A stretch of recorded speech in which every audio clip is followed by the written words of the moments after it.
Hi and welcome to the news radar. We are at press club of India Delhi. हमारे साथ हैं mister Neeraj Thakur जो national media houses में काम कर चुके हैं और बहुत ही सीनियर जर्नलिस्ट हैं और अभी सेक्रेटरी जनरल हैं प्रेस क्लब ऑफ इंडिया के और बहुत ही पैनी नजर रखते हैं हिमाचल की पॉलिटिक्स में जो भी वहाँ पे चल रहा है अभी उसके ऊपर उन्होंने बहुत पैनी नजर रखी हुई है। हमारे साथ बातचीत के लिए मौजूद है। नीरज जी, आपका स्वागत है न्यूज रडार में। सर, अभी जो सिनेरियो चल रहा है, लोकसभा इलेक्शंस आ गए हैं और आपको पता है कि हमारे वो 6 एमएलए जो हैं उन्होंने क्रॉस वोटिंग की, उनको डिस्क्वालीफाई किया। आप इस सारे एपिसोड को किस तरह से देखते हैं? देखिए, पूरा तो असली खेल तो ये है कि राज्यसभा की एक सीट को भी टारगेट किया गया था कि किसी भी तरह से बीजेपी की स्ट्रैटेजी है कि अपनी जो राज्यसभा में हर हाल में इस बार मेजोरिटी लानी है और एक उसका ये हिस्सा था उस ऑपरेशन का। लेकिन दूसरी तरफ कांग्रेस की जो नाराजगी थी ना उसको भुनाया है। कांग्रेस के बीच में जो आपसी नाराजगी थी उसको भुनाया, क्योंकि खासकर दो लोग खुलेआम कह रहे थे, सुधीर शर्मा और राजेंद्र राणा खुलेआम कह रहे थे कि हम ये करेंगे वो करेंगे और उनको टाइमली एड्रेस नहीं किया। मेरा ये मानना है कि इस मामले में जो सीएम है उन्होंने उस तरह से उनसे बात नहीं की जिस तरह करनी चाहिए थी, उसको एड्रेस करना चाहिए था या सचेत रहना चाहिए था, क्योंकि पॉसिबल था कि कुछ ना कुछ तो हो सकता है। लेकिन कुछ एक लोग थे जिनके बारे में शायद सोचा नहीं था उन्होंने कि वो भी चले जाएंगे, जैसे लाहौल स्पीति वाला है रवि ठाकुर है, वो भी चला जाएगा, वो भी उन्होंने नहीं सोचा था उस बारे में। और सरप्राइजिंगली बीच में जो भुट्टो है उसके बारे में भी नहीं सोचा था, क्योंकि भुट्टो को टिकट भी दिलवाया था तो खुद सुक्खू ने दिलवाया था, तो इन लोगों को अपना काउंट करके चल रहे थे। तो ये सोचा नहीं था उन्होंने, ये सोचा था कि एक दो लोग हो सकता है वो प्रेशर डालें, लेकिन हिम्मत नहीं देने एक दो लोग। और जहां तक मेरा ये मानना है, ये 6 लोगों को भी शायद ये लगा कि अभी कुछ और लोग भी आएंगे या शायद कुछ और लोगों से भी बात हुई थी, तो उनको उम्मीद थी कि मेजोरिटी जो थी काफ़ी उस तरफ चली जाएगी, बढ़ जाएगी, तो एक प्रेशर बनेगा। और सुक्खू को हटाने का भी टारगेट रखा था, सुक्खू को हटाया उन्होंने, इस तरह की बातें भी की थी कि हटा देंगे तो हम वापिस आ जाएंगे। लेकिन इस मामले में जो कांग्रेस के स्ट्रेटेजिस्ट थे वो शायद थोड़ा बेहतर कर गए, सीट बेशक हार गए लेकिन उन्होंने बाकी जो डिसीडेंसी थी उसको कंट्रोल किया और चाहे कुछ बांटना पड़ा, शायद कुछ लोगों को दिया भी गया, कुछ बांटा भी गया, कुछ बनाया गया, क्योंकि जहां लगता था कि ऐसा हो सकता है। तो फिलहाल अभी तो ये लग रहा है कि कांग्रेस कंट्रोल में है, क्योंकि 6 लोग बाहर हो गए हैं, मेजोरिटी कांग्रेस की है।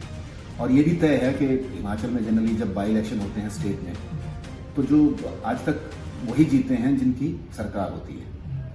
तो इन 6 में से अगर दोबारा होते हैं 6 सीट में, तो कांग्रेस मैक्सिमम सीट जीतेगी, 4, 5, 3 जीतेगी, जितनी भी जीतेगी कांग्रेस फायदे में रहेगी।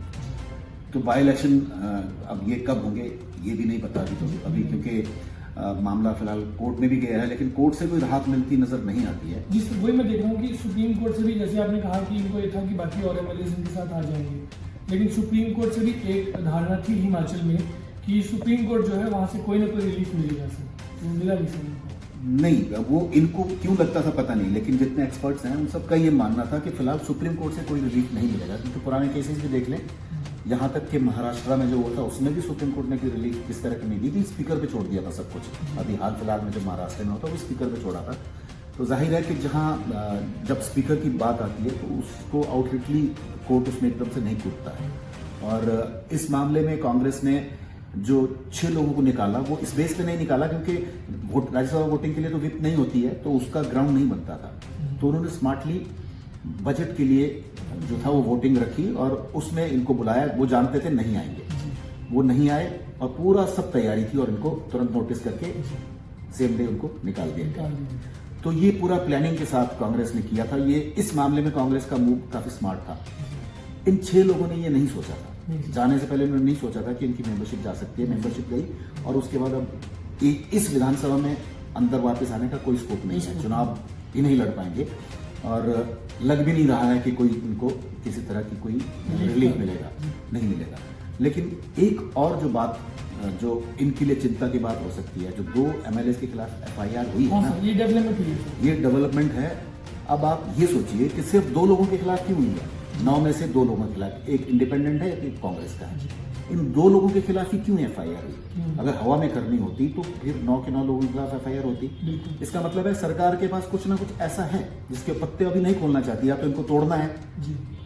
आप समझे, या तो इनको तोड़ना है, जी। इनको दिखा के कि देखो, इसीलिए चाहती है सरकार किसी तरह से भी पूछताछ के लिए आए या इनको पकड़ के लाना पड़ता। जी। सिर्फ 2 ही क्यों, बाकी सबको भी तो कर सकते थे ना फिर कर ऐसा, सकते थे। लेकिन 2 के खिलाफ इसका मतलब कुछ ना कुछ ऐसा है जी। जिससे कि मुश्किलें इन दोनों के आएंगी, जी। और 2 लोगों की मुश्किलें अगर आती है तो बाकियों के लिए भी खतरे की घंटी हो सकती है, क्योंकि अगर जहां तक लेने देने की बात अगर है तो फिर 2 ने तो नहीं लिया होगा फिर, जी। अगर इस तरह की कोई बात जो कांग्रेस कह रही है। जी। लेकिन अगर इन 2 के खिलाफ कुछ है तो जाहिर है बाकियों के खिलाफ भी ढूंढा जाएगा, इनसे पूछताछ की होगी।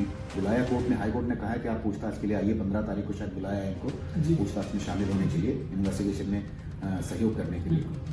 तो यही सोचने वाली बात है कि सिर्फ 2 ही के खिलाफ क्यों, हाँ, ये सोच- ये एक बड़ा सवाल है। अब हम इसको कुछ भी स्पेकुलेट कर सकते हैं कि शायद ये 2 वीक है, कमजोर है, तो ऐसा भी नहीं है। जी सर, इस कन्वर्सेशन को कंक्लूड करने से पहले आप कैसे देखते हैं सर, क्योंकि बीजेपी के जो नेशनल प्रेसिडेंट है जेपी नड्डा, कहा जाता है कि वही ऑपरेशन में सारे मैनेज कर रहे हैं, कि नदियाँ देख रहे हैं, जैसे अभी सूत्र हमारे कहते हैं।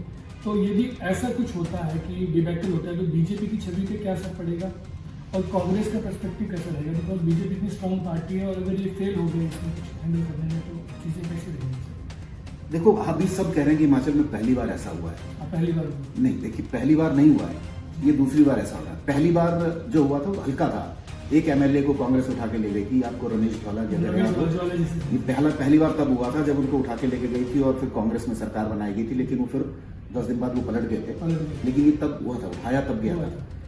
ये दूसरी बार हुआ है, लेकिन इस बार थोड़ा बड़े स्केल पे हुआ। इस बार जो है वो 9 एमएलए, 6 कांग्रेस के और 3 इंडिपेंडेंट वो लोग गए हैं, तो ये पहली घटना नहीं है, दूसरी है।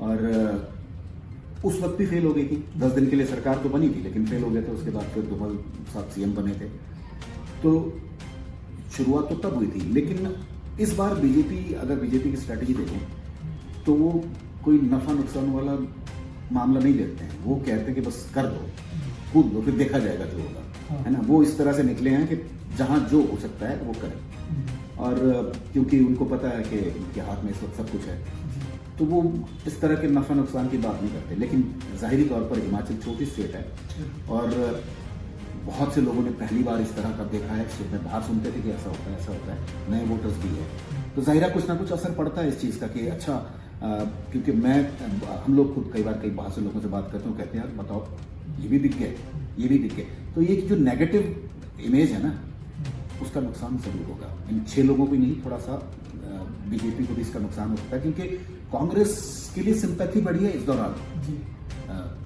सुक्खू थोड़ी बहुत लोगों की सिंपैथी गेन करने में कामयाब रहे हैं, और अगर आप फील करते हो, देखते हो, तो लोग कहते हैं यार बताओ, ऐसे ऐसे होता है क्या?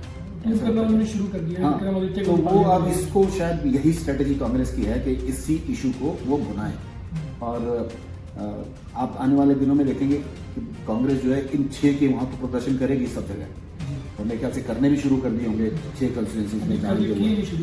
तो वो तो करेगी, वो होगा। तो उसी इशू को कांग्रेस बुलाना चाहेगी। तो दूसरी तरफ बीजेपी ने अभी तक इनको अपने साथ रखा है, और देहरादून, और आप बता रहे हैं कि दिल्ली ले आए हैं, तो किस मकसद से रखा है अभी ये तय नहीं है। क्योंकि एक डर ये भी है, क्योंकि बीच में वो जो विक्रमादित्य थे वो बात कर रहे थे इनको वापस लाने की, विक्रमादित्य को इनको वापस लाने की बात कर रहे थे, तो शायद बीजेपी को डर था कि वापस ना चले जाएं और स्पीकर के पास रिव्यू के लिए एप्लीकेशन लगा दें, तो स्पीकर उसको रिव्यू कर सकता है फैसले को।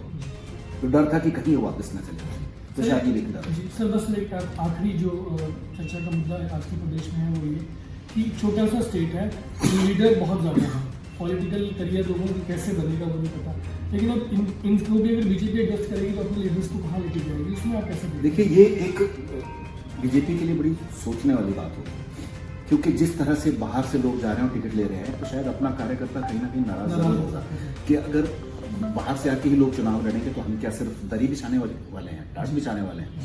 और खासकर हिमाचल जैसी छोटी जगहों में अगर इन सब की बात करें तो जहां तक मुझे लगता है सुधीर शर्मा बीजेपी के लिए फायदे का हो सकता है, राजेंद्र राणा भी, लेकिन राजेंद्र राणा के लिए बीजेपी के बीच में भी विरोध हो सकता है, क्योंकि जिस तरह से धूमल साहब को हराया था उस वक्त बहुत बड़ा सेटबैक था, सीएम बनने वाले थे और उस वक्त हराया था, और वो नाराजगी जग जाहिर है। लेकिन जो बाकी लोग हैं उनको, उनके स्ट्रांग लीडर्स दूसरी तरफ हैं बीजेपी के, अपने लीडर हैं, उनका टिकट काटकर इन लोगों को देना वो शायद पॉसिबल नहीं है, क्योंकि अगर भुट्टो की बात करें तो वहाँ वीरेंद्र कंवर है जो कि एक बहुत अच्छे नेता माने जाते हैं बीजेपी में और जिनकी बहुत अच्छी इमेज भी है। वो हार गए ये बात अलग है, लेकिन क्या वीरेंद्र कंवर का टिकट काट के भुट्टो को कभी दिया जा सकता है? कभी नहीं। और जहाँ तक इसकी बात है वो नया है, वह नया है, उसका करियर अभी शुरू हुआ ही और ये हो गया, तो वो तो अब खैर वैसे भी अब चुनाव नहीं लड़ पाएगा, बाहर होने के बाद बाकी लोग भी नहीं लड़ पाएंगे, लेकिन इनको एडजस्ट करना किसी अपने एस्टेब्लिश लीडर की जगह पे वो बड़ा मुश्किल है, बीजेपी के लिए बहुत मुश्किल है। Thank you so much sir, आपने इतना समय दिया और इतनी बारीकी से आप चीज़ों को देखने से बहुत अच्छा लगा आपसे जुड़ने में। Thank you so much. Thank you.